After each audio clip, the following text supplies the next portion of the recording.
తమిళ భాష ఉంటుంది ఒక ఏది మన ఈ బోర్డుల మీదన తమిళము ఇంగ్లీష్తో పాటు హిందీ ఉంటుంది. హిందీ వాటి మీద బూడిద రాస్తున్నారు, మట్టి రాస్తున్నారు. అంటే ఏంటి? ఈ రెచ్చగొట్టడం భాష ప్రాతిపదికన. కాంగ్రెస్ మిత్రపక్షాలు చేస్తుంది ఏంటంటే హిందువులలోనేమో కులం ప్రాతిపదికన చీల్చు, భాష ప్రాతిపదికన చీల్చు, రాష్ట్రం ప్రాతిపదికన చీల్చు, ఐక్యంగా ఉండకూడదు. హిందువు ఎప్పుడు ఒకళ్ళలో ఒకళ్ళు కొట్టుకు సావాలి, వాళ్ళలో వాళ్ళు. ఒకప్పుడు విభజించి పాలించు అనేటటువంటి విధానాన్ని కాంగ్రెస్ పార్టీ ఆచరించింది, అంటే బ్రిటిష్ వాడిది. దాని ఫార్ములా ఫాలో అయ్యింది కాంగ్రెస్ పార్టీ. ఇప్పుడు కూడా హిందువుల్ని అట్లా విభజించి పాలించే ప్రయత్నం చేస్తుంది. అదే సందర్భంలో ఇతర మతాల్ని ఐక్యం చేయడం ద్వారా వాళ్ళ ద్వారా లబ్ధి పొందే ప్రయత్నం చేస్తుంది. దాన్నే మోడీ ప్రస్తావించింది.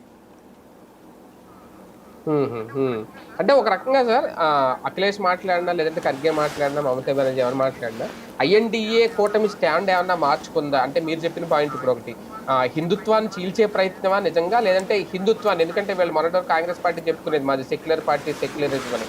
ఇప్పుడు మొత్తం కూటమి స్టాండ్ మార్చుకుని హిందూ వ్యతిరేకిగా ఏమన్నా చలామణి అవ్వాలి? లేదు, వాళ్ళందరూ కూడా ఐఎన్డిఏ భాగస్వామ్య పక్షాలందరూ కూడా సెక్యులరిజం అంటే వాళ్ళ దృష్టిలో ఇదే.